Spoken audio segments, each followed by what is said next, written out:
faceoff. Shoots it deflected right in. Pietrangelo save rebound. Stastny stopped by Pietrangelo. I don't believe that save. Neither does Peter Stastny. He can't believe the save that Pietrangelo just made on him as Frankie Sparkly. Now that maneuver there to stop and rob Peter Stastny. He should get 5 to 10 for that. Hello and welcome to episode 69 of Tendy Talk, presented by the Hockey Podcast Network and the BLPA Podcast Networks. I'm your host Joe, better known as Wash Up Goalie on social media. This week I chat with my friend Tara Treloar, a goalie I first encountered pre-pandemic while playing at the Playground Puck outdoor tournament hosted by the For the Love of Puck group. She's also a goalie who walked into a bar in full equipment with me, so without further ado, let's get to the conversation with Tara.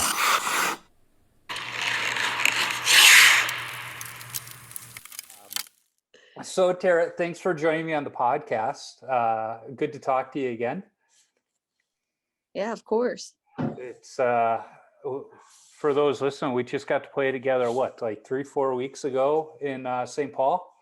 Yeah, the Playground Puck. Yeah, and thank you for deciding you hadn't had enough hockey that weekend and playing my fourth game of that tournament, so I didn't have to play 3 games that day.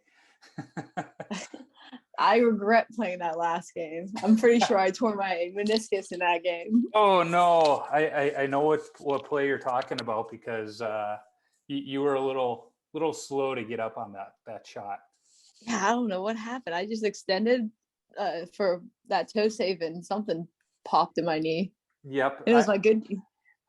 I remember when I hurt my knee, that's kind of what it was too, where it was, nothing jarring, no big collision or anything. It was almost, like you said, an overextension, and you just kind of feel something, and, you're uncomfortable for the rest of the game. It wasn't until the morning after that I woke up. I was like, uh-oh, something ain't right. Yep. Yeah, it was, I remember when that happened, I was fine for the rest of the game. It just kind of felt off, and the next morning I went to wake up and I rolled over and I was in so much pain and I couldn't bend my knee and barely walk. I was like, oh boy, something's not right here. I better go to the doctor. So tell me a little bit about, how you got into hockey, because you're out in the Pittsburgh area? Yeah, so I'm about 45 minutes outside of Pittsburgh. Geez, I don't really even know how my parents got us into hockey, because neither one of them played hockey growing up. I know my dad, when he got a little bit older, played roller hockey. And they got us, I have an older brother. I have an older brother and a little brother, and they got us all on skates when we were 4 years old, and just started playing. I was actually in the learn to skate, figure skating stuff. And I watched my brother doing the learn to play hockey, and I was like, oh, I want to do that. And my parents were like, okay, sure. So they let me play. I did a year of player, and I was like, I want to try goalie. And I'm 90% sure they only let me try it because they didn't think I was going to stick with it. Yep. Once I put the goalie pads on, I literally never put player equipment on again. I was not one of those goalies that played player sometimes and went back to goalie, did the half and half thing. I just stuck to goalie and never went back. What was it about goalie that you're like, I got to try this? I think it's the competitive thing. My brother being a player and me being a goalie, getting to go against him, I'm way too competitive. My entire life is a competition with him when growing up. Whatever he was going to do, I was going to do it, and I was going to beat him at it. That's awesome. So you start playing hockey. Was there much, was there a lot of girls hockey in the Pittsburgh area at that time, or were you primarily playing on boys teams? Oh no, Pittsburgh's not like Minnesota at all. Even now, it's getting bigger now with Team Pittsburgh and everything. It's definitely growing. But it's so funny, when I go to Minnesota and play, I'm like, oh, wow, I'm not the only girl. And there's actually, a lot of girls.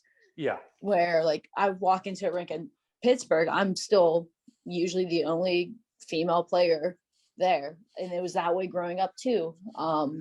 My rink that I grew up at, where I started playing, the original group that like I grew up with had a few girls, but they pretty much all dropped off, and it was just me. And it was always on boys teams growing up. I was always the only girl, and it's just what I was used to. I played on a high school team where I think I was maybe one of 5 girls in the whole league for high school hockey. Where in Minnesota, you guys have high school girls teams. Yep. Completely different environment. Well, our state tournament, even for the girls, that's played at the Excel Energy Center, and they don't fill it up like the boys do for championship games, but I would say they fill that lower bowl for championship games. Yeah, it's just completely insane to me because I'm so used to walking into a rink and being the only girl or not many girls. I mean, like I said, now it's definitely growing a lot more compared to when I was younger. But for example, like my high school, other than my older brother, we were the only hockey players in the entire high school. Like I'd walk into a classroom, my teacher would say, "Oh, you're the hockey player," or they'd get confused and say, "Oh, you're the one that plays soccer." I was like, no, hockey, completely different. So if there's only the two of you in high school, when you talk about high school hockey, did you have to play with another school almost as a co-opted team? So I went to Newcastle High School, and I played for Beaver High School, which was about 30 minutes away. So that's another thing where in Minnesota, you have a rink every 2 minutes away. Yep. I did have a rink in my hometown, which is actually the only rink in that entire county. And every other rink from that point on had to be at least 30 minutes, maybe 20 minutes to 30 minutes away to the next closest rink. So I used to drive 45 minutes to practice every morning, 45 minutes to practice at night. I was used to driving like that because we did have the convenience of a 2-minute rink. Yeah, and even me growing up in Chicago, I was lucky. We had a cluster of rinks, within a 15, 20-minute drive from my house. I mean, Southwest Ice Arena, where I played most of my youth hockey, was 20 minutes. Oak Lawn, where I worked, I could get there in 10. Homewood Flossmoor was probably the biggest drive. That was probably a 30-minute drive. 35 minutes if you got stopped by all the lights, which my dad typically did. But I still remember it was at Homewood Flossmoor. My dad, I was a squirt, and Dad was like, just get ready at home, and then we don't have to leave as early. And I'm like, but I'm a goalie, Dad. He's like, you can do it. So I get ready.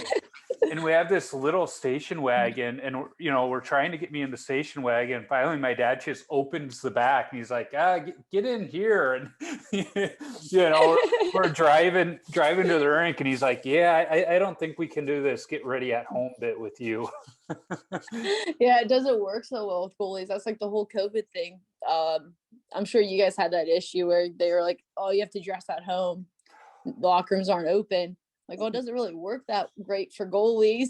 Yeah, in Minnesota, they understood enough where they're like, players have to arrive, with everything but skates and helmet on, but we'll open up locker rooms 15 minutes before the ice time for goalies, and they asked if we could come with like our pants on and stuff. But I was like, no, it's not easy driving with goalie pants on. The driving part wasn't hard. It was like getting in the car and closing the door because they're so wide. And I went to one rink, and I was like 17 minutes early. And I'm the guy that likes to get there an hour before. So like this was really messing with my OCD and anxiety to begin with. And I'm there 17 minutes before, and the guy's like, you're too early. You got to go back out to your car. It's like, it's a 2-minute walk to my car. It's 17 minutes. He's like, doesn't matter. It's like, come on, dude. Yeah. But most of the rinks, I could walk in like a half hour before, and they're like, you're going to be the only one in there anyway. So it doesn't matter. Exactly. Those guidelines, they were killing me. One rink I actually just completely stopped playing at because they just shut down the locker rooms, and they were having people dress in the lobby. Mm-hmm. And I'm like, and this was men's league. And again, I was the only girl really playing. So I'm like, well, what do you want me to do? Because Yeah. You just want me to get dressed in the middle of the lobby with all the guys, which like I don't really care too much, but I remember. and then that rink also was enforcing us to wear masks while we played. And that for me, I was just like, okay, I'm in my own crease at this point. Like I'm barely around the players. Like, well, when the first lockdown ended and we had the 15-minute rule, I walk into the rink, I got my mask on, and I'm early because at the super rink, they're usually pretty good there with men's league. And I'm like half hour, 45 minutes early. And the high school kid working the desk is like, you're too early, you can't go in. Now, mind you, this high school kid isn't wearing their mask and they're telling me I can't go sit in a locker room by myself because of COVID. And I'm like, and they're like, well, you can go get ready at your car. And I look at, and it was a teenage girl, and I look at her, I go, I strip all the way down to get ready. Do you want me doing that with moms and little kids walking out into the parking lot? And she just kind of looks at me and is like, that's what I thought. And so I just sent a nice email to the league directors, like, I get it, but if you're going to have those high school kids enforcing it, can you at least have them wear their mask? And he emails me back. He goes, I've told these kids over and over, the beer league doesn't matter. He goes, because you goalies he's like, without COVID, you guys are sitting in the locker room by yourselves until 15 minutes before the game anyway. He goes, so after that week, I didn't have any more problems. And then they shut us down again. But it was funny. He's like, I've told them, you guys, you goalies that show up early, sit alone by yourself anyway. It's not a problem. So yeah, at the super rink, they're pretty good. They get it. Even, there's some rinks around here where even beer in the locker room, they get a little goofy. There was the one rink that had their own bar. So they're, it's kind of like we prefer you don't drink in the locker room because we rather you go buy beer from the bar. But if you are going to, at least take your cans with you. Don't rub it in and leave them in the garbage can. So everybody got that. That was cool. There's a couple where it's like, no, don't do that. But then the super rink, they put a video out for their beer league where the rink director is sitting there chugging a beer in the rink, like, has your team signed up yet? So yeah, it's like, we know we're good there. That's funny. Yeah, we have that issue with the beer. They're mostly, as long as we clean it up and there's not cans left around, they don't see it. They don't care. If they see it, it's when it's a problem. Yeah. At the super rink, as long as you get them in the garbage can, they're fine. I mean, you got some guys walking in with their roller coolers. Everybody knows what's going on. It's just be responsible about it. And that's always kind of been their thing, that I think they say it, they don't put it out in an email, but they tell the team captains, like, hey, be responsible about it. If you're not responsible, then we're going to have to do something about it. So the 5-6 years I've been playing, it hasn't been an issue. But I play in another league. It's through 3M. It's for current and past 3M employees. And I was a contractor there for a while. And I remember it was like day one, and I mentioned to the guy I was working with, it's like, yeah, I play hockey, I'm a goalie. And this guy at another table just kind of turns around. He's like, did you just say you're a goalie?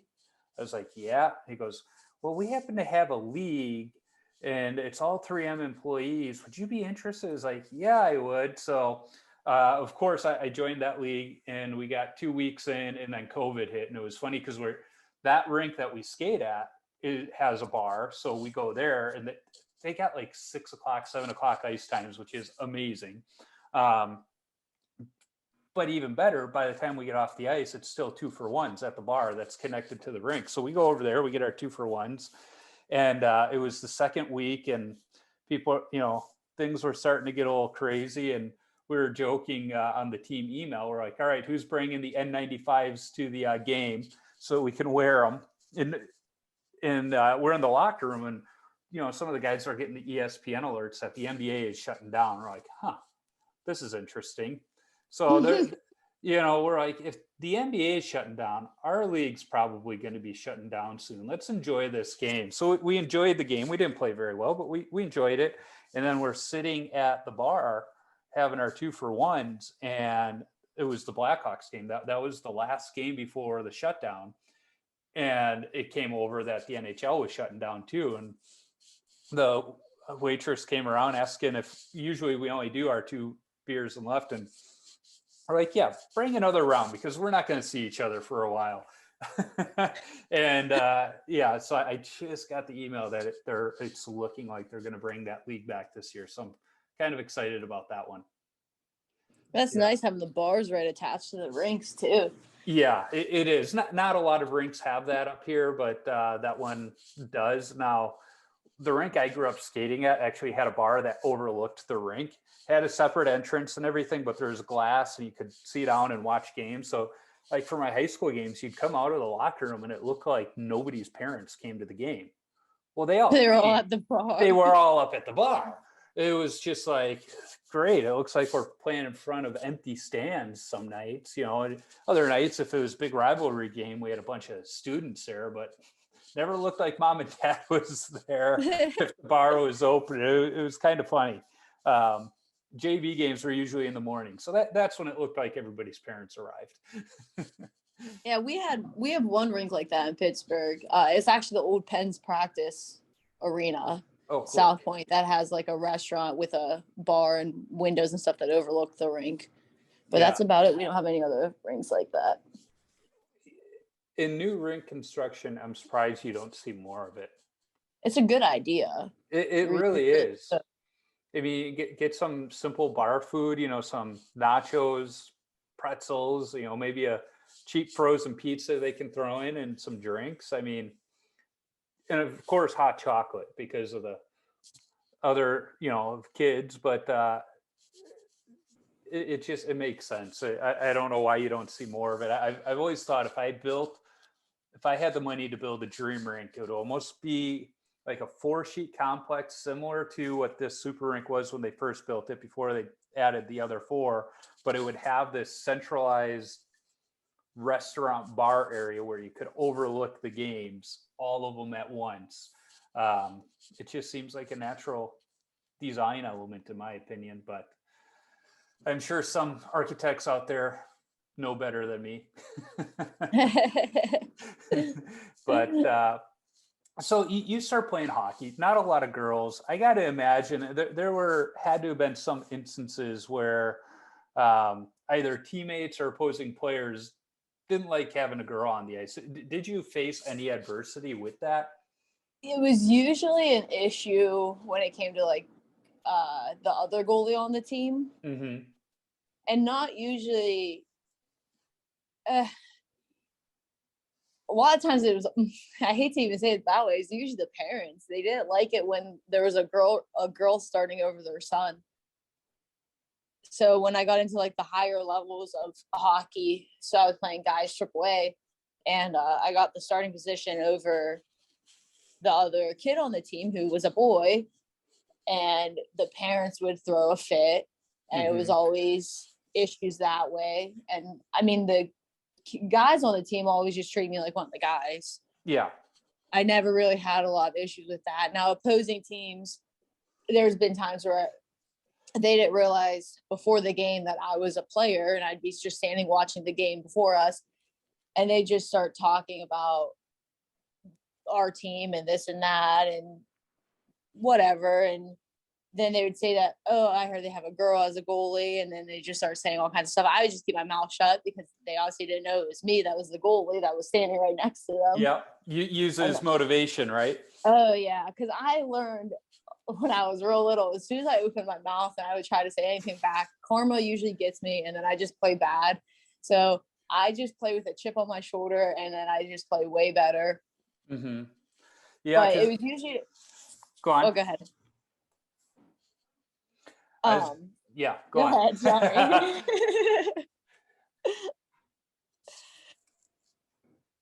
It was usually always just an issue with like the other goalie on my team, because honestly, we weren't playing 50-50. I've never really had to play backup, and it was just an issue with the parents. They didn't like the fact that their son wasn't starting, and it was usually because it was a girl in the net. If it was another guy in the net, it really would have been that big of an issue. Well, and I don't know about that, because it seems like, especially the higher competitive teams you play on, goalie parents get weird. and they think that there's always politics or some other reason why their kid might not be playing, and it could never be the fact that maybe the other goalie is just better. See, my parents have never been parent coaches. They've always just sat back and watched. They've never went to the coaches and opened their mouth about anything. Were never those types of parents where they got involved unless it was actually needed about something different. But I mean, these parents were like team managers and parent coaches and all that bullshit. That's just, you're always seeing it. Those are usually the ones that are, my kid, and not just goalie wise, but sport parent wise, like there's no reason my kid can't be the star of the team. They have to be the best. And then the other coach is like, no, really, they're the backup. They're the second, third line player. And it's like, how is that possible? There's got to be some other reason. There's got to be politics. It's got to be this and that. It's like, no, it is what it is, because, and then usually, the goalies are just like, yeah, is the team winning? Well, we're happy. There's an incident, like, so back when, before Pittsburgh Elite, there was the Pittsburgh Hornets, and I tried out for the team. Now, this is a AAA team that always takes 2 to 3 goalies, no matter what. There was only 2 goalies at the tryouts, me and another goalie. Yeah. And the other goalie, I actually grew up playing with him. He was a good goalie. But there was only 2 of us there. So, I mean, you would think, okay, they're going to take both of us. There's only 2 of us here. Yeah. So they sent a letter in the mail with the tryout results or whatever. I got a letter in the mail, and it said, your son, your son, your son, your son. So it wasn't even addressed to like your daughter. Yeah. And it said that I didn't make the team. So this was pretty much the first team that I ever tried out for that I didn't make. So I was like, okay. And that was the year that I went and played for the amateur Pens, which they don't exist anymore either. They became Team Pittsburgh Elite, them and the Hornets combined, but they're AAA. So I ended up having a great season with them. We even beat the Hornets that year. They only took 1 goalie and had a horrible season, a shit season. Actually, it was probably one of the worst teams to come out of the Hornets that year, but that's probably one of the first times where I was like, okay, they're literally just turning me down because I'm a girl. Yep. They don't want a girl on the team. Yeah. You talk about a tryout where, they normally take X number of goalies, and there's not that number there.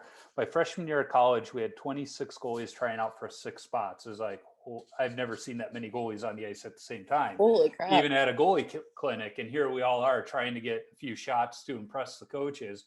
Somehow I made it, and I had my college goalie coach on an early episode of the podcast, and was like, level with me. Why did you take me? Well, it turns out I was a locker room guy. I pretty much knew that, but I finally got it confirmed. But I remember, I think it was my junior year. Again, we usually took 6 goalies, 3 varsity, 3 JV, and we had 4 of us try out. So all 4 of us are like, okay, I'm feeling good about tryouts. I don't have to try and make that crazy desperation save on the 3-on-0 drills this time. But it was just crazy. On, one year we have all of these, and then the next year it's like, no. Yeah, that's insane. Yeah, and I remember talking to Donnie. He's like, that year was the most we ever had. Now he's still at the school, 20 some odd years later, and he even played for the school, when he was going there. So he's been there probably 40 plus years. And he's like, that year was just crazy on how many goalies. And it's not like any of them were terrible either. There's maybe 1 or 2 where after tryouts were usually two weeks long, where after like the first half a week, they're like, you don't have to keep coming if you don't want to. And but for the rest of them, and we had goalies from all over, Florida, did we have one from, I think we had one from California, North Carolina, just all over the place. And some of them had just played in the Minnesota State high school tournament the year before. And Somehow I made the team. I don't think I've ever seen that many goalies at a tryout. Yeah, it was something else. I think there were times where we had more goalies in one end than we did forwards. It was crazy. That's crazy.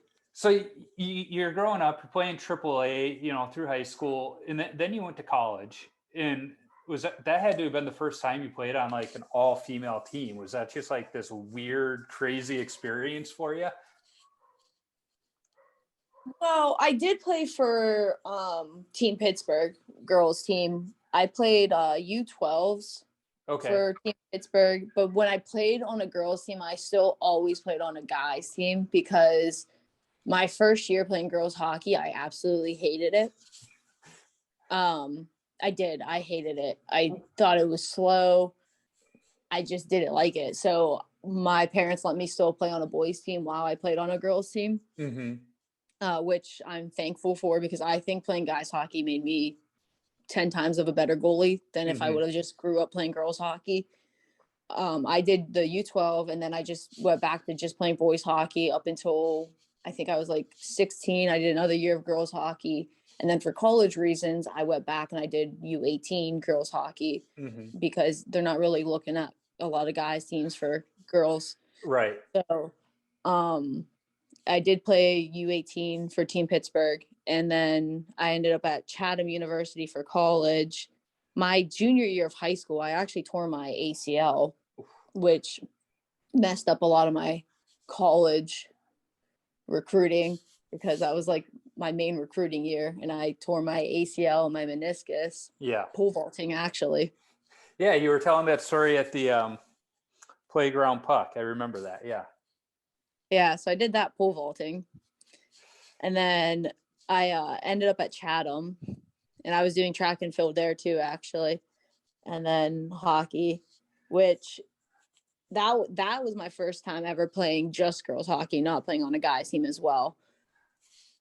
What kind of change for your game was that? Because I'm trying to think of the way to say this. Girls, women's hockey, locker room wise, is different. How was that change for you? Not even before you got out onto the ice. How did you handle that part of it?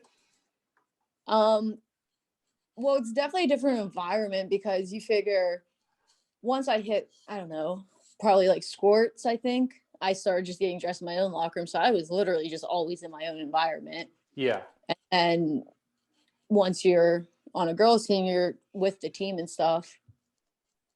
And I mean, I don't think girls' locker room environment's a whole lot different than the guys. So some of the stories I've heard, I know in a guy's hockey locker room, we pick on each other quite a bit. Some of the stories I've heard from the girls' locker rooms, you guys do the same thing, but you go for the jugular a little bit more than we do. Well, girls are bitchy. Girls tend to be bitchy and a lot more like just cutthroat, I think. Mm-hmm. So I think girls teams come with a lot more drama than guys teams. If we're being honest, it's one of the reasons I again prefer to play with guys. Yeah. When I'm in the locker room, honestly, with college hockey, when I was in the locker room, I didn't talk. I literally went in, got dressed, and outside of the locker room, I was friends with all my teammates. I hung out with all my teammates and I talked and stuff. But when it came to hockey, I went in, got dressed, went on the ice. But I also would show up to my practices an hour early. I got on the ice an hour before anyone else. We had 7 a.m. practices and I was on the ice at 6 a.m. and I stayed an hour late. So I wasn't even really in the locker room with my team a whole lot in college, but I was also a freshman and I wanted the starting position. Yeah. So I was trying to prove my point. Right. And show that I was working harder than the other two goalies who were seniors and a senior and a junior. Yeah. And when that first weekend came around for games, I got the starting spot. So it worked, but. Yeah. Well, and I mean, if you're always changing in another locker room, leading up to that, what do you say in a locker room? You're not used to talking. You're used to being quiet and in your own head as you get ready, whether it be for a game or practice. So that makes sense too. Yeah, even in between periods, the coach would come in and talk to us, and I didn't take off any of my gear. I didn't like doing that either. Like the Zamboni cuts in between periods, I hate that. I don't like changing things up when I'm playing good. Yes. So I would come in between periods. My gloves didn't come off, my helmet didn't come off, nothing came off, and I didn't talk to anyone. The only thing I would take off would be my helmet, maybe my gloves, but it was like I never understood the goalies that would take like their top half off, or I even knew some that would. And this was back in the days of 7 leather straps on each pad. They would take their pads off between periods. It was like I'm somewhat panicking for them. Like, we only have 20 minutes, guys. Like, what are you doing? I could never do that. Yeah, no. Because like I said, even today in the beer leagues, I show up an hour before a game and take that full hour to start getting ready, stretching, everything else, like to take off even my chest protector for while the ice is getting cut. I'm like, no way, not going to happen. Although I'm just too superstitious, and I don't like to change things. So like if I'm playing good, I don't take off my gloves. If I have it feels good. Why change it? Yep. I'm so superstitious to the point where like if I have a piece of hair in my face that I know is bothering me, as long as it's not messing up my play, I won't touch it. I just leave it. Okay, so you're talking superstitions. There's got to be other ones in there, like things you have to do before every game. What are they? Well, I got this weird superstition I started in college. It was actually because the first weekend we played Buff State and I had a shutout. I didn't drink any water during that game because I was playing good and I just wasn't thinking, and I didn't touch a water bottle. And so ever since then, I literally don't drink water while I'm playing. I don't touch a water bottle while I'm playing. Now, after the game, I literally like guzzle water. Yeah. But so that's one of my superstitions. I have a weird, so when you line up to the post, you hit your stick on the post or whatever for before they drop the puck. Yeah. I will tap my stick and my glove on the post, but if my glove touches the inside of the net, I have to redo the whole thing. Yep. I get that. I have like the weird, like just weird superstitions. Obviously, certain ways you have to put on your equipment. Yeah. Always start on the left. See, I start on the right. Oh, you're one of the few that does that. Most Yeah, goalies I know start on the left, but it's funny. Like I'll start with the left, and then there's just like one or two things where I go on the right first. And I even have for my hockey socks, there's only the one that has the tag in it. That's got to go on the right every time. I always start on the right. I refuse to get new goalie pants. I am literally wearing the same goalie pants that I've always owned. They are used double X's that I refuse to get rid of. I tie my skates this really weird way that I've done since I was little because someone told me that's how Patrick Wall did it. So that's how I've done it ever since, and I won't change it. That's funny. Some of my superstitions from my playing days, I had a pair of Blackhawks socks, and they were the only socks I would wear on game day. Problem is, even though I would wash them between games, they're the only socks you wear to play. They get holes in them. And at one point, there was literally no sole to the socks. So I would wear another pair of socks and then put them over it. And it got to the point where all they were was just a regular tube sock, but they had a Blackhawks Indian head sewn on them. So my mom took the Indian head patch off and like attached it to a new pair of socks. And she's like, here, just wear these now. And so I did that until that pair fell apart.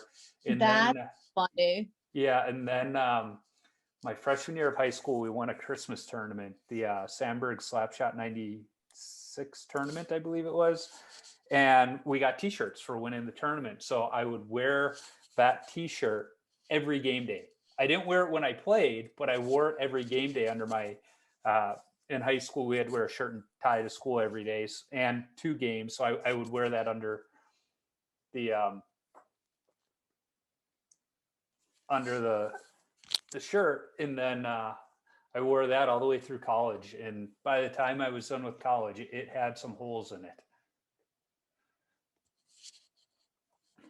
Oh, Yeah, you dropped there for a second. sorry, you there?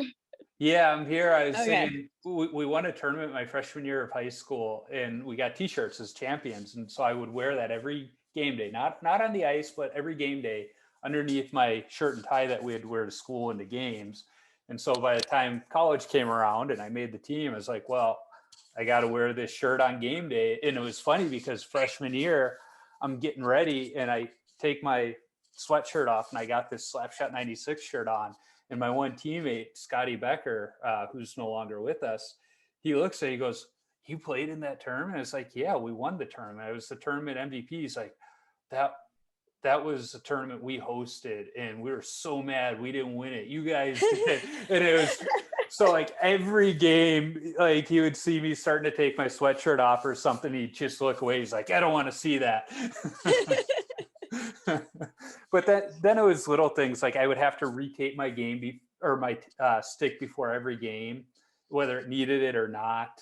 See, the taping thing, I'm the opposite on. I would never, I think I'm the only person who like does this. I never tape my stick. I tape it once and then it just does not get retaped. I have got yelled at by refs to retape my stick actually. Yeah, now I'm at the point where twice a season I tape it. It's like as long as the tape's holding up, I'm not going to retape it. But when I was getting free tape in college, yeah, I'm going to retape it every game. Even when I was like younger though, I just never touched my stick when it came to the taping. Yeah. My equipment manager used to even yell at me about it. And I was like, I didn't let him tape it. I just did it like it retaped. Yeah. I don't know why I did that one, but then there's little things just like stretches. Part of the stretching has been instilled from my youth goalie coach who his career was cut short because he didn't stretch. So it's like drilled into me stretching before you leave for the rink, when you get to the rink, when you get on the ice, after you get off the ice. So like those things I still do today. Yeah, I've been trying to get a lot better with like off ice stretching because I've always just been flexible. I did gymnastics for a while when I was younger and I've just always been flexible, but like I really need to start stretching more. After that Minnesota tournament, I don't know if it was my hips or my back, but I somehow got out of line, which was the first time that's ever happened. I'm like, okay, yeah, I definitely need to start like stretching more off the ice. Cause I work out and everything, but I don't put enough time into stretching. Yeah. Well, especially when you work out, you got to stretch more because the tighter your muscles get, the easier it is to tear and injure them. So I've been really good at stretching, the hips, the groins and all of that, but it wasn't until I sprained my ACL a couple of years ago that I had to start stretching the knees more and really learn some of those good stretches from my physical therapist from rehab. He's like, yeah, you got to do these too. You can't just focus on the one area, but like you, I've been naturally flexible. I mean, I'm 41 and still doing the splits. So Exactly. it's kind of fun to pull that one out in the old man men's league. And they're like, how are you doing that? My legs hurt watching that. It's like, just always been able to do it. And because I keep stretching, it's still possible.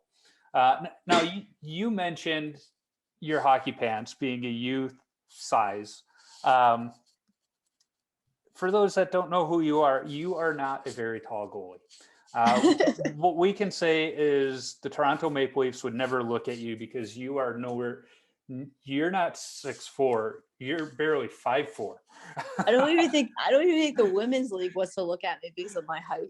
Yeah, and that's where I'm going. I mean, you told the story that the they just changed it to what, like the PHL or something, but the women's league here in the US, PHF. Yeah, the PHF. It's a dumb name. It is.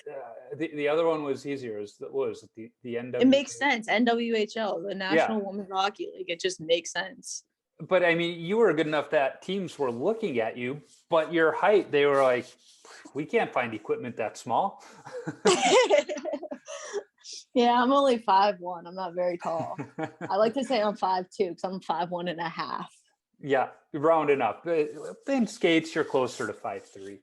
Yeah, exactly. Playing on those outdoor nets make me feel real tall. Yeah.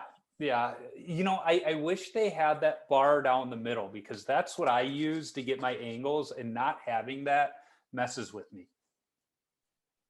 Oh yeah, I didn't even think about that. Yeah, I told the story on the podcast before. It was mid '90s, and Tommy Soderstrom was playing for the Philadelphia Flyers, and he had this goofy Jofa bucket, and they were talking about how when plays at the other end, he would retreat into the net, and he would do it so that he could feel that center post kind of on his spine. And that way, when he came out, he knew he was good on his angles. And I was like, that makes a lot of sense to me. So ever since then, that's what I do. When the puck's on the other end, I'm usually in the net with my spine kind of on that center post. And not having that on those outdoor rinks messes with. First of all, we don't have a crease on those. I was gonna say nets. not having a crease is what really messes me up. Yeah, and then you take that away from me, and it's really just going off of instinct at that point. Yeah, I will say on the one side, when the sun's going down, you have a little bit of a shadow if it's in the right spot, so you can kind of like have a shadow from the net making a fake crease. Yeah. But that's about it. Yeah, it really throws you off not having a crease. Well, like the penalty shots, the one I had, I was like, I thought I was going to run into my net, and meanwhile I have like 5 feet behind me. Yeah, one of them, I thought I was further back, but nope, I was out quite a bit, because there's not even lines on the ice. And ice conditions for this tournament, every single game, they were different. And I mean, kudos to the crew, the volunteer crew, nonetheless, that was there taking care of it. I mean, they did a great job keeping that ice in skating condition. But it was like the first game, it was snowing, luckily there was was so much snow on the ice. Well, just trying to find the puck on sticks was one thing. And then when they would shoot, like, you have this cloud coming at you, and then emerging from the cloud is a puck. So, I mean, your reaction time was cut in half. But even worse, you couldn't read the puck off the stick to, kind of gauge, how to play it. So that there was that. And then the next game, it was dark. So on one end, it was darker than the other. So they're either coming out of the shadows or into the shadows, which was fun to. And then the next game was full sun, like not a cloud in the sky. And on the one end, there was that glare kind of from the players' bench area, whereas that's when you couldn't tell if the team was your team or the other team, because it was so bad. The jerseys, you couldn't tell them apart. Yeah, well, and it was just so bright. It was like, oh my God. And I remember Alex, he told his team at the half, he's like, if you shoot from right here, he's not going to see anything. And sure enough, one of their first shots was from right there, and it went right by me. It's like, I saw it at the last second. Yeah. But I mean, it was fun. I love that location, and there were so many people out there skating this year compared to last time. I mean, it's definitely growing each year. Yeah. Well, I think it was just some people in that neighborhood know it's like, this is something we can do outside, not have to worry about it. I wish they would have opened the warming house, at least for us. Yeah, that definitely made it a pain. Yeah, that was kind of a pain in the backside, just getting ready. once they got the tent up, it definitely wasn't as bad. Yeah, I just remember that first game when it was snowing, some of the people that didn't zip up their bags while they skated. Yeah, that was me. That would be me, because I didn't know I was playing that first game, and I was running late. So I'm trying to dress like as fast as possible. I didn't even stretch for that game. So I'm pretty sure that's when I probably pulled something, but like, I'm literally rushing to get ready. There's snow coming down. I couldn't get my skate on because I'm lazy. I broke a lace and I just tied it in a knot. So I had like thick socks on that I couldn't loosen my skates. My bag was undone. I get off ice and it's just covered in snow. I'm like, oh, this is great. With your shoes right on top. So it's not like you got warm shoes you can put your feet in. Yep. It was miserable. I was like, oh, this is awesome. The tournament, it reminded me of when my son was up in Ely, Minnesota, winter camping with Boy Scouts, where they slept outside in 20-degree weather. And they got back, and I asked one of the dads, how was it? And he goes, in the moment, it was actually pretty miserable. But when we look back at it, we're going to say, man, was that fun. And that was kind of this year's tournament. Like, creature comfort conditions were not as good this time around as they were last time. And there's nothing, Kaz or, the parks can do about it. I mean, they did the best they could, and they still made it a ton of fun, but it was like creature comforts in the moment. It was pretty miserable. if we're being honest, it was. The hockey was definitely fun. Getting dressed was not so much a blast. And then the BLT after was definitely worth it. I think that was at Shamrocks. They had the BLT with like a half a pound of bacon. I think I ate like 4 of those. Yeah. If it wasn't for all the COVID stuff, I probably would have said, hey, we need to go back to the bar and full equipment, because anybody that's followed my Instagram account has seen the pictures of us in the bar and me on the park bench in full equipment. You're the other goalie that we walked into the bar and ordered beer. Yes. Full equipment. So when I realized we didn't have a locker room, I went to Groveland Tap and I got a drink and like an appetizer before the game, and I ended up putting on all my underlayer stuff in their bathroom. I was like, screw this, I'm not getting dressed outside in the cold. Yeah. I went out to my car and I grabbed all my stuff and I got dressed in their bathroom. Yeah, I didn't know until I got there. So I went back to my car and, changed out of my jeans into my sweatpants. Because luckily, like my uppers, I kind of had ready to go. But it was like still the bottoms I had to change out of my jeans. I was like, I'm not going to do that in the porta potty because that thing was disgusting. No, I asked Kaz where I was getting dressed and he pointed at the porta potty. I said, yeah, I'll be at the bar. Yeah, and there were too many kids there already at that point for game 1 that I was like, no, I'll go back to the car and, take care, do what I need to do. And it was quick, but I was like, oh boy, but at least every other game I knew what I was in for. So I just came ready to get in my equipment. So, we mentioned Kaz and the For the Love of Puck group, and you went on one of their European trips before COVID. Did. Where all did you guys go to play hockey? We were in Germany, Switzerland, Italy, and Austria. That sounds amazing. It was definitely a trip of a lifetime. Like, I'm 100% do that again. I think they're planning on going in October. It sounds like, as long as everything with COVID and everything stays good. Yeah, and I mean, the way the trip, my understanding, it's set up, it's almost like, it's not all inclusive, but it's like they have the buses set up to take you from place to place.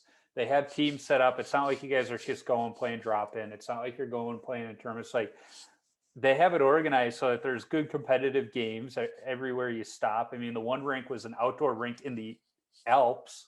That rink was literally the coolest rink I've ever played at. I mean, he has everything's taken care of. You literally pay and then you get on a plane and everything's taken care of. You get on a bus, you go to the hotels, you can explore. Like, so when we landed in Munich, and as soon as we landed in Munich, we dropped our stuff off at the hotel. And I mean, I think pretty much most of us went straight to Oktoberfest because that was going on when we were there.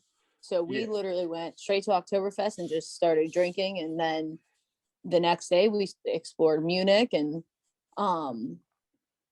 explored all over the place. And then we have games, and when we're not playing, you're exploring and drinking and just having a blast. And it sounded almost like some of the exploring is pre-planned, like what you're going to go look at, and then there's it's almost like a cruise. So it is pre-planned and it's not. So like there's definitely like Eagle's Nest. When we went there, they had different activities where it's like you can do it if you want to do it, you don't have to do it if you don't want to. And you can go as a group, or you can kind of go off and do your own thing. So like, I don't do well with group activities just because I just go off and do my own thing. Like, I'm You're a goalie. too much. too much energy and I just want to see everything, do everything. So like when we were in Munich, everyone was kind of in a group. And the reason I don't do so good with group things is because everyone's like, what do you want to do? What do you want to do? Let's go here. Let's do that. And I'm like, guys, everyone just like go do your thing and like shut up about it. Like I want to see every a planner where it's like, okay, this is where we're going. This is everything I want to see. How do I efficiently do that? So like I'll look at things ahead of time. I'm like a fly by my seat. Like I will book a flight to Arizona for tomorrow and then just camp my way through Arizona. Like I don't plan much at all. I just go with it. And we were at like a street corner in Munich, and the one, actually Kaz's nephew, Timmy, I think you know him, right? I think so. Yeah. If I saw him, I'd know him. So I tapped him on we were at like the street corner and everyone's trying to decide what they're doing. I'm like, screw this. I'm going that way. You guys can figure out what you're doing. I tapped him on the shoulder. I didn't even know him. Like, I didn't know pretty much anyone in this group. Kaz found me on Instagram and asked me to go to Europe with a bunch of strangers. Like I didn't know anyone. So I tapped him on the shoulder. I said, I'm going this way. So I just took off running that way. And he's like, well, I can't just let this girl just run around Europe by herself. Like she's going to get kidnapped or something. So he went with me, and I pretty much, him and the one girl, Ashley, they were pretty much my travel buddies that whole time. And we explored and went all over the place and saw everything. I mean, it was a great time. Yeah, I would love to go on one of those trips. Maybe when the kids are done with school in the next few years, I might have to try it. And I was telling Kaz, like, I would love to, but like, that's a lot of money to do a solo trip. And he's like, bring the wife with. It's like, listen, Kaz, we've been together 21 years, and I think she's come to 2, maybe 3 of my hockey games. She does not want to go on a European trip and see me play hockey darn near every day. You know, and he's like, what do you mean? It's like, well, she grew up, her brother was playing hockey. He played, you know, through the ranks, juniors, all of that. It's like, so by the time we started dating, she's like, oh, you're a hockey player. Like, it's like, yeah. So, I mean, she understands the love and the need to play and everything else, but she's like, I don't need to come to your games, do I? So it's like, okay, that's cool. That's fair. It was like, yeah, I don't think if the one time we maybe make it to Europe, she wants to spend it watching me play beer league hockey and then traveling around with my smelly hockey bag. Listen, it's worth it. The trip's amazing. Yeah, it's definitely something I would love to do. You know, but you know, you mentioned your travels. Like you'll hop on a plane and fly somewhere, and you know, camp your way around. I mean, following your Instagram, that's exactly what you do. You're always on the go. I mean, oh, I'm a hippie. I have a van and I just pack it up and I go. You don't just have a van. This is like a 70s, like down by the river. It's a 96 conversion van that's baby blue, and it has a bed in the back. It's a perfect travel van that I want to live in for. How reliable is it? Like a life goal to just be living. It's good. No, it's actually real reliable. It's I mean, I had it completely looked over and everything. When I got it, it only had like 50,000 miles on it. Oh, nice. Yeah, so it's not like it has a ton of miles or anything on it. I've done a few pretty far trips with it, but when I'm only able to get like a long weekend off work, I will fly to, so like recently I did Yosemite in California. So I'll fly there, I pack my tent and I get a rental car, but I either get a bigger rental car, like I got a Jeep, not a Wrangler, but like a Cherokee or whatever that it was. And I camped in the car, I camp in my tent, and I just drive all over the place and backcountry camp and hike and explore. I'm actually going to Poland on the 23rd of this month. Oh, fun. So that's the next trip. I see one of those camper vans in your future. Oh, yeah, definitely. I need a job that allows me to work completely remote so I can just live in my van. There are a lot more of them these days than there were in the past. That's for sure. Yeah, that's one thing COVID did, was create a lot more jobs working remote. Yeah, my wife and I, we both have fully remote jobs. And so like when the last presidential election was happening, we were this close to renting like a place down in the Florida Keys for the week, where we're like, we're going to wake up, we're going to go vote, and we're going to get on a plane with the kids and just get the hell away from society, because nothing good's going to happen that week after the election anyway. And we're like, as long as whatever Airbnb we find has Wi-Fi, we're good. Unfortunately, we haven't taken as much advantage of that because of COVID. But like, I went and visited my parents about a year and a half ago, and it was just, I flew out after work and then got there, and then the next day I just logged in and had a different background. Yeah, exactly.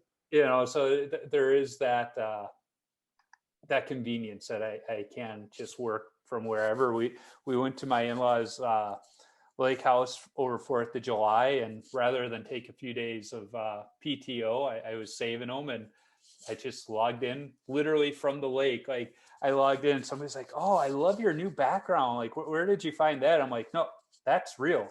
That's a real lake. Those are real trees." And then just as I'm saying that, my father-in-law had the kids out on the boat kneeboarding. It's just as I'm saying that, they're going by in the background. They're like, "Oh my God, that's awesome." I was like, I'm not going to work inside on a day like this. I'm working literally from the lake. Yeah, see, I need something like that where I can just work from wherever. It's we can talk afterwards, because I used to be a recruiter and have quite a few connections. Yeah, definitely. Then I need a remote job. Yeah, I get cooped up and I get antsy, and I don't know how much longer I'm going to be able to keep swinging long weekends before they're like, so I see you're just traveling and not really working anymore. Yeah. Well, it's like with living in Minnesota in the winter, and it's just like, it's snowing again today, and my wife's like, "What are we still doing here?" Because we were so close to moving to Nashville this summer. But because of the kids in school and finding a place that had a good school comparable to what they're in now, it's just hard. And we're like, let's just wait till they're both done. But, they're an 8th grader and a freshman, and it's like 4.5 years. Just remind yourself, 4.5 years, because as we were talking about moving, like, we told the kids, like, yeah, Nashville gets on average 4 inches of snow a year. And they started laughing. They're like, "That's it? Like, not in like not 4 inches a snowstorm, but 4 inches all year?" And we're like, "Yeah." And they're like, "Okay, so we don't need to bring the snowblower." Yeah, every time I come up to Minnesota for that tournament, I'm like, how does anyone live here in the winter? Because I complain about our winters. And I mean, this winter, actually, we got hit pretty good. But I don't do winter anymore unless I'm looking at mountains. Like, I have a nice mountain view, like Colorado. No, I don't want anything to do with the snow and the cold. I don't mind the snow. It's the cold, and we've had some really you cold guys days this year. Ridiculous cold. Yeah, I mean, I was driving the kids to the bus stop because it was like 30 below zero. I'm like, yeah, I'm not going to make you walk there. But now that we're back above zero, it's like, you guys go walk. It's only half a block to the bus stop. You're fine. And they're like, and it's funny because I was telling, one of my coworkers lives out in San Jose. It's like, yeah, it's nice today. It was like 34 degrees. I made the kids walk to the bus stop by themselves. And they're like, "Oh my God." It's like, it was 20 below yesterday. It's like a full 50 degrees warmer today. Like, it's nice out. And she's like, "Well, when you put it that way, yeah, but that's still cold." Yeah. Some people just don't get it. I remember as a kid, my dad has a cousin that lives in San Diego, and she calls the one day and she's going, "It's so cold here. I've got 3 pairs of long underwear on." And he goes, "Well, how cold is it?" And she's like, "It's 38 degrees. And he starts laughing. He goes, "Nora, it's 30 below here before the wind chill right now." Like, and she's like, "How are you guys not dead?" Yeah, I could never.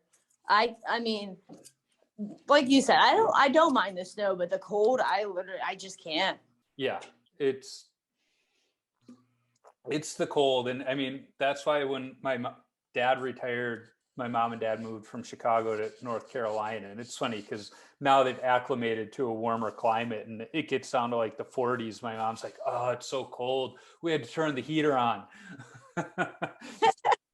That's how my family in Florida is now, because they've been in Florida for so long that as soon as it gets a little chilly down there, they're all bundled up. And Yeah, we were in Arizona a couple years ago, in Tucson, and this was like in November, and we were staying at a house on a golf course, and it's 60 degrees, and my kids are in the pool swimming, and the golf course attendant, it was a heated pool, so we had that, but the golf course attendants are wearing big winter coats, mittens, and stocking caps, and I'm just like looking behind me at the kids in the pool and looking at these golf course attendants just laughing, like, of course.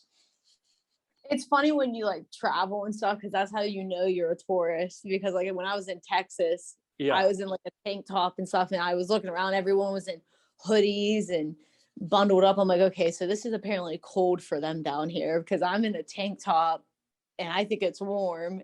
I yep. obviously I stick out right now. It was like 16, 17 years ago. We were at Disney World with my mom and dad and sister, and uh, we didn't have kids at that point. My sister only had one, and we're down there, and we're walking around in a sweatshirt and shorts, and like the workers are like, "Oh, you guys must be from the upper Midwest." And we're like, "How do you know?" And they're like, "You're the only ones that walk around like that this time of year."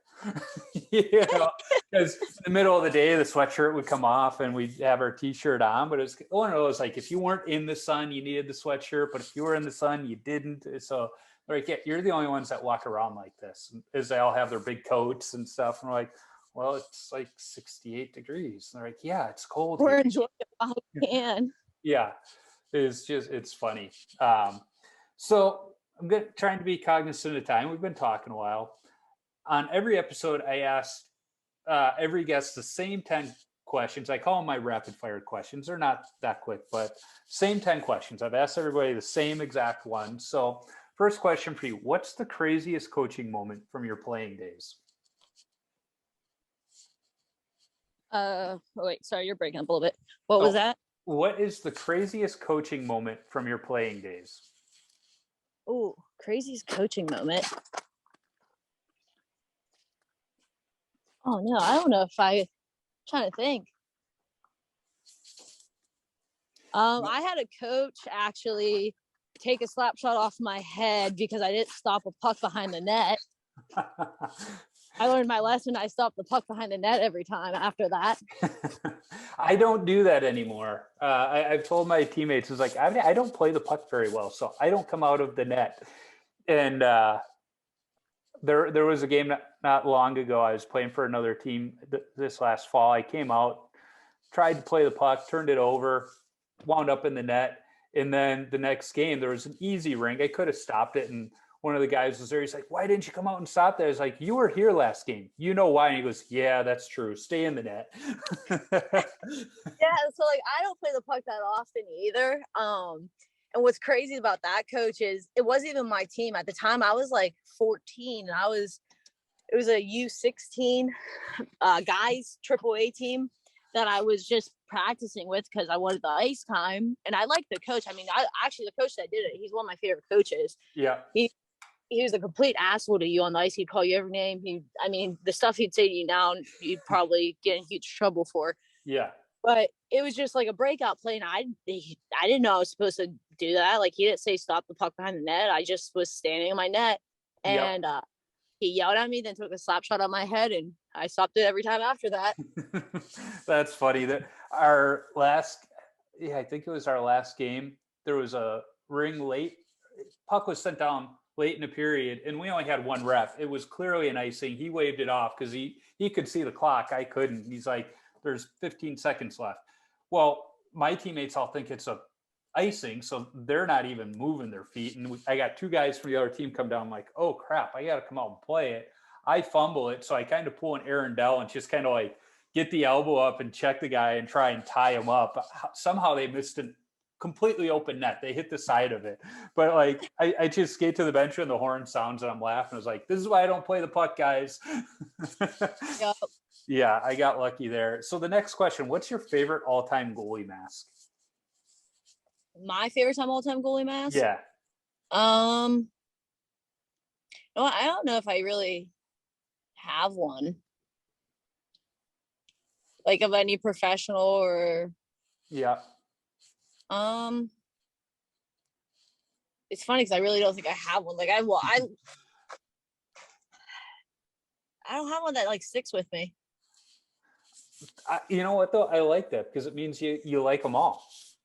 Yeah, I mean, I like looking at the different masks. And when Mhm. it comes to ones, I don't feel like they get very personal with their masks that much anymore. A lot of them just kind of always put their teams and stuff on them. I Yeah, like it like that or I more think stuff on. they get a little too much stuff on them at times too. I think with the Yeah, new get a ones. little carried away or weird with them. Mm-hmm. Yeah, I mean, I'm trying to think of ones I've seen. yeah, I like they would be. I don't know. I follow a lot of airbrushers actually on Instagram. There's a ton I like. I just don't know that I have a favorite. yeah. I do too, and it's funny because when I was in high school, my art class, like every chance I got, I tried to make the art project about a goalie mask, and finally my teacher is like, what's going on? I was like, look at them, they're all a work of art, like the detail that goes into them and everything. I was able to convince my teacher that goalie masks, each one was their own work of art, and I almost had her convinced to have us each in the class, design our own. But she's like, I don't think there's enough interest in hockey in this art class. And I was like, okay, fair enough, but just know all of my projects are going to be based off of a goalie mask. She's like, That fair enough. that's funny because all of my drawing projects in art class were definitely all goalie things. Yep. What we had to do one where it was like a maze. So I took Jeff Hackett's Blackhawks headdress mask and did a maze through all the feathers from one side to the other. And she's like, I didn't know where you were going on this one, but you made it work. And then we had to do like this little tile mosaic thing. And I forget what mask I did for that. I did one of John Van Beesbrook's Florida Panthers mask. And it almost got to the point where the teacher was like, all right, what mask are you doing this time? Yeah. So what is your favorite rink that you've played at? The one in Switzerland, the outdoor one in the Swiss Alps. Yeah, I've seen Kaz's pictures of that. And pretty much anybody I know who went on that trip is always posting pictures of that rink. And it's like, stop teasing me. It's just not Yeah, fair. hands the coolest rink I've ever played at. Yeah, and it sounded like you guys had like perfect weather for that day too, where it wasn't too cold. It was almost too hot, if anything. Yeah, it was really sunny on the one side of the rink, but other than that, yeah, it was really nice weather. Yeah. So what's your favorite stick that you've ever used? Stick? Yes. Oh god, I'm gonna go back to my very first stick. I had a Patrick Wall Coho. Oh, those were good sticks. Mostly just because it was a Patrick Wall, but yeah, I Yeah, still have.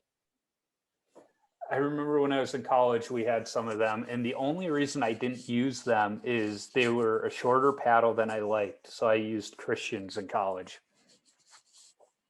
Yeah, I still have that stick actually. They were good sticks. They were durable. The other, if it was the later Coho when he was in Colorado, I thought the paddle, um, kind of how it almost is like a football if you were to look at it cross section where it gets Mhm. fatter. I almost felt like it was too fat for my liking. That was the other issue I had with that particular one. But his earlier Coho, the red ones he used in Montreal, those were a nice thinner paddle that I did like. I miss the Coho stuff. Yeah, it was a good brand. They should bring it back. Yeah. So what is your favorite youth hockey memory? Youth hockey memory. Um Nationals in California probably. Playing in Nationals was really fun. That year of hockey in general, that was my U12 year, which I played on a guys team and a girls team, but I played Mhm. Team Pittsburgh and I actually had the opportunity to get coached by Lemieux that Oh, year. cool. So that year of hockey in general just sticks in my mind. Yeah, that's a good reason to stick in your mind. I played college hockey with Brian Trottier Jr., and he talks of his dad's time in Pittsburgh. And he was a kid at that point, and Yager was a rookie. this 18-year-old kid. So he would come home after practice with Trottier to play NHL 94 with Trotch Jr. because they were closer in age than, he was with most of his older teammates. So he's like, yeah. And Yager always had to be the Penguin so he could be himself. Yeah. But it was funny. Trotch would say, yeah, all my dad's story, this one time before I met your mom. And he goes, the one time he's like, Dad, you were in Pittsburgh for that story. I was a kid. He goes, the way I'm telling the story is this one time before I met your mom. So what's the worst post-game beer you've had? Post-game what? The worst post-game beer. Oh, well, I'm actually not a beer drinker.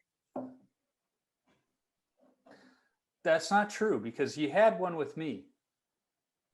Did I have a cider? You may have. That's right. You went with one of those.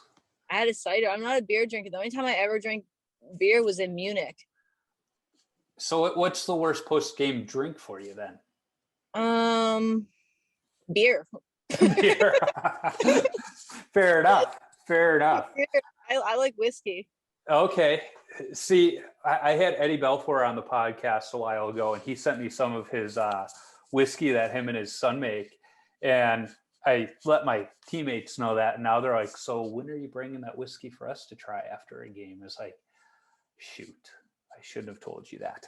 So now I got to bring the whiskey to the next game and, let them try it. So I'm going to have to bring a bunch of little cups so that, do the responsible thing. So we're now drinking out of the same bottle like we would have 2 years ago.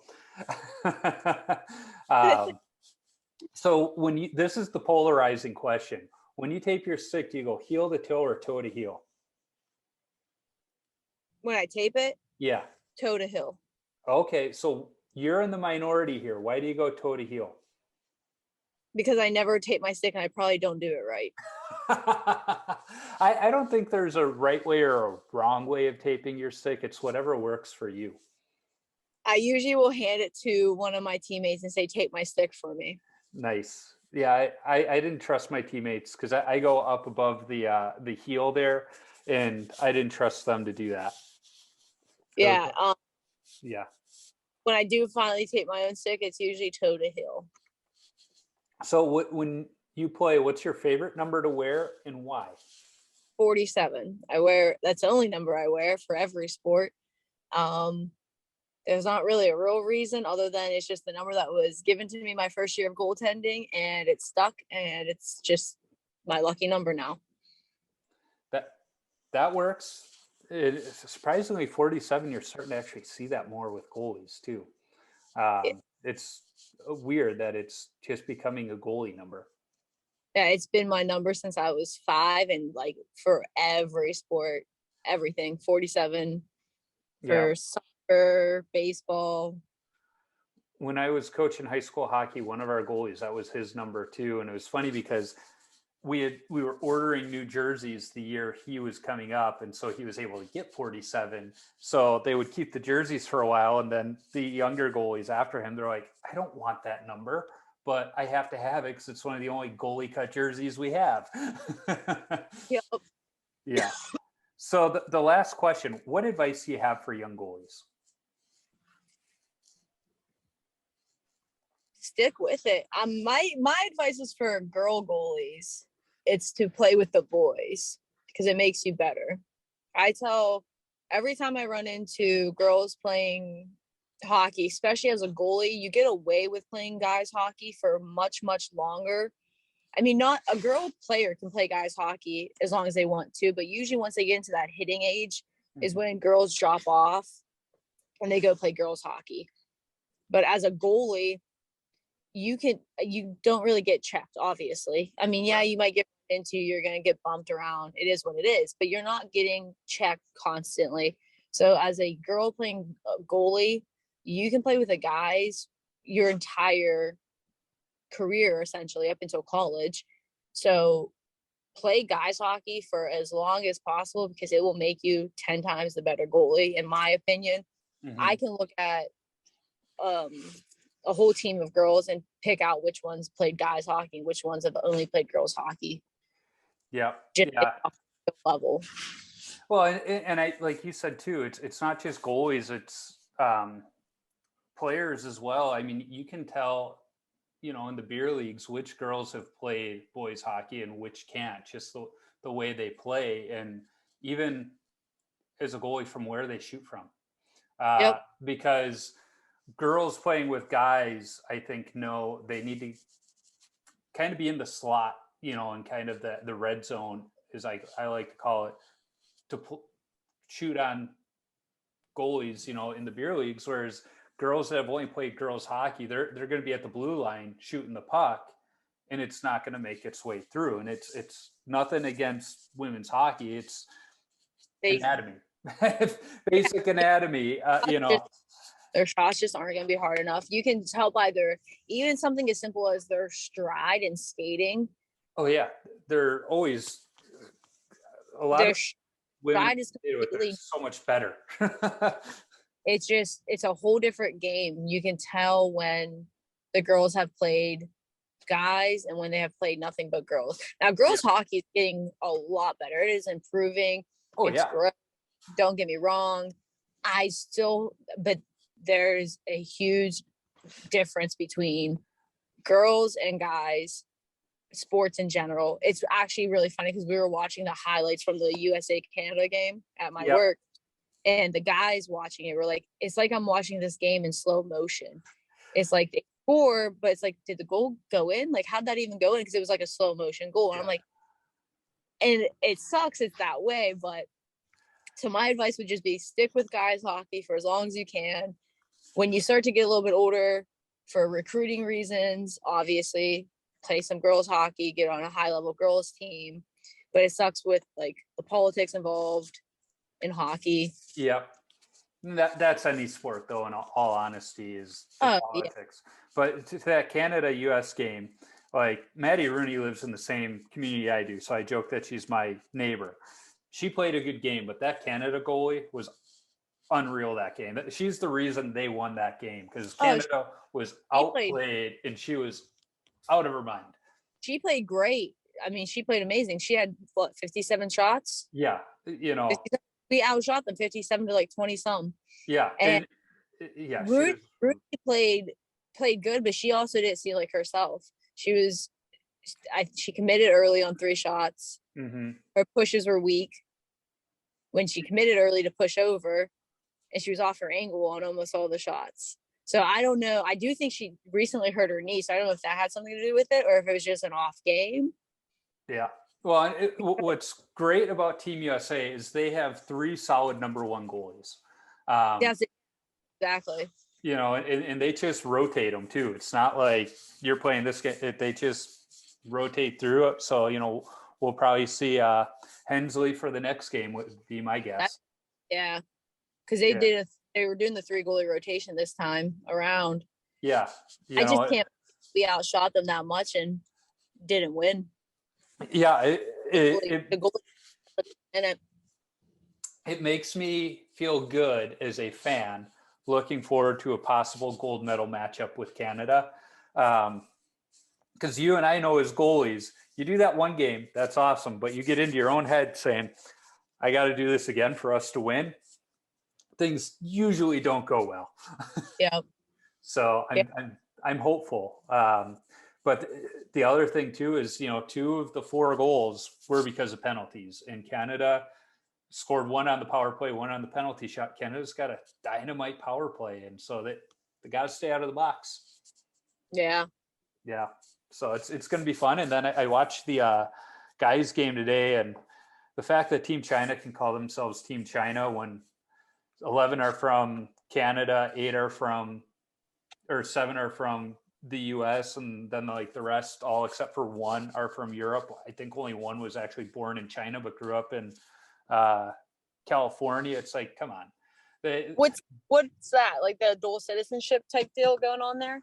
So what they did, China was playing in some international tournaments and just getting destroyed with Chinese-born players. And so the Olympic Committee, the IOC, was like, even though you're the host team, host country, we might not let you play in hockey. So then they worked out a deal and to naturalize citizens, and pretty much they naturalized the Kulin Red Stars that play in the KHL, so that they're all Chinese citizens. And what's funny is their goalie, I think his name was Justin Smith, they gave them all new Chinese names. And to Kenny Albert's credit, he called them all by their real names in this game. He didn't call them by the Chinese names. But John Scott's talked about it on his podcast, Dropping Gloves, because they tried getting him to play for the Red Stars. And, they're like, it'll be great. You can play in the Olympics. You'll become a citizen. And he's like, but part of it, becoming a Chinese citizen, is you have to renounce your current citizenship. So, like Jake Chelios, Chris Chelios' son, is no longer a U.S. citizen. He's a Chinese citizen. So it's like dual citizenship. They had a no. They got rid. Wow. Yeah, in China, they don't allow dual citizenship. So it's like, yeah, I'm not going to do that to play for China.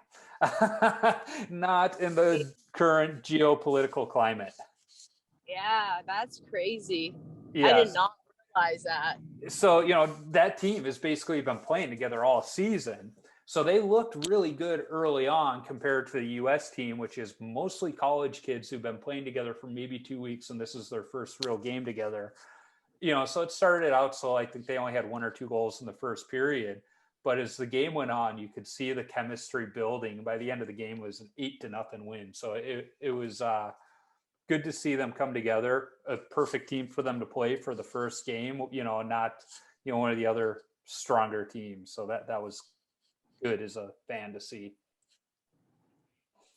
So I didn't realize China did that. Yeah, they have a lot of athletes in other sports too who are not naturally born Chinese citizens that are now. Well, I saw the thing about something about the figure skater who's born in America, but she was American born anyways. Yeah. But she came for China. Yeah, her mom was Chinese and her dad was American, I think it was, and she grew up in America but decided to skate for China because she wanted to bring hope and inspire, kids in China. And I'm going, why not inspire hope and whatnot for American girls? Yeah. Like where you grew up, I try not to get political on the podcast, but China is a communist country. They play by a whole different set of rules. So yeah, I don't know how much you want to get into that as an athlete. It's like, this isn't maybe the human rights stage I want to be on right now. Anyways, it's been fun talking to you. Well, speak of China, did you see China, the woman's China goalie, her pads? Yes, those are awesome. Her pads are sick. Ironically enough, made in Canada. It needs to be said. Ironically enough, made in Canada. Those are pretty cool. I'm surprised we haven't seen more awesome pads like that. Rooney's pads are pretty cool with the CCM Digiprint that they got going on. The guys, though, is pretty boring. I mean, Camesso's got some stars and stripes on the sides, but last Olympics. Yes, there were some good ones there. But I can tell you're in the car because we're starting to get some spotty reception. So I want to thank you for coming on. Where can people find you on social media if they want to follow you? My Instagram, it's just Tara_47. That's easy enough, and I can put that in the show notes. But thanks for taking some time and talking to me. I'm sure we're going to probably see each other at the next Playground Puck, as I'm sure it'll happen again next year. Oh, yeah, definitely. I'm sure I'll be back up in Minnesota again, too. So yeah, and I'm sure if you're coming to Minnesota, I'll find out about it, and we'll probably be skating with Kaz for it. So, well, we'll be in touch. And It was good talking to you, though. Yeah, have a great rest of your night. Thank you. You too. Bye.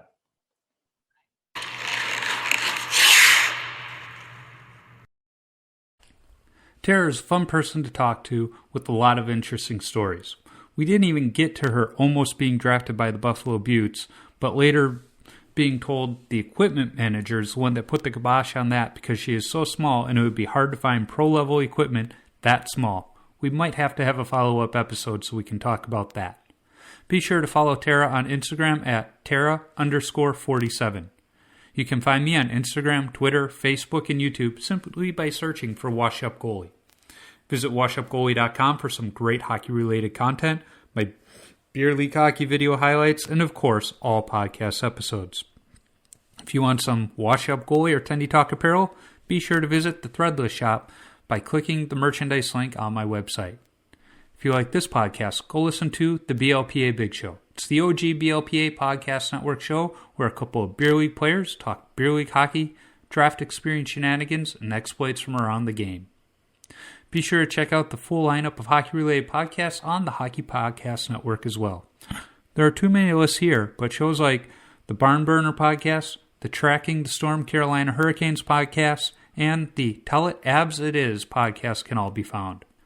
I need to thank the band The Zambonis for allowing me to use their music on my podcast. You can download their music on iTunes or listen wherever you stream music from. I'm working on lining up other goalies to talk to. If you are a goalie or have connections to a goalie who I should talk to, shoot me an email at washupgoalie39@gmail.com or send me a DM on social media. And let's not forget, if you're a brand who wants to sponsor the show, be sure to reach out to me. I'd be happy to talk.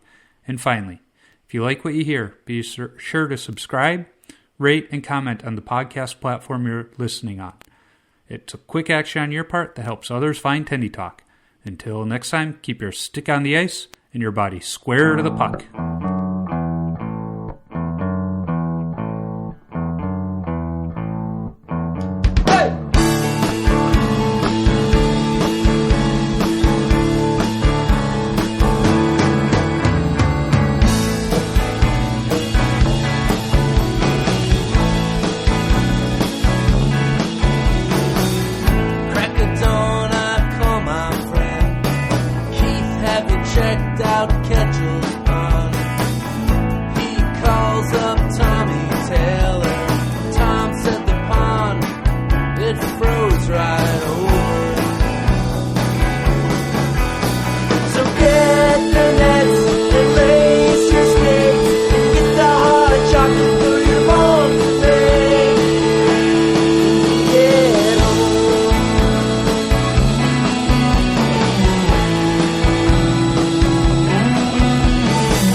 Yeah, dude. Hey, have you checked out the pond today? It's funny you ask. I was just down there this morning. Yeah, any good news? Well, Dave, the pond? Yeah?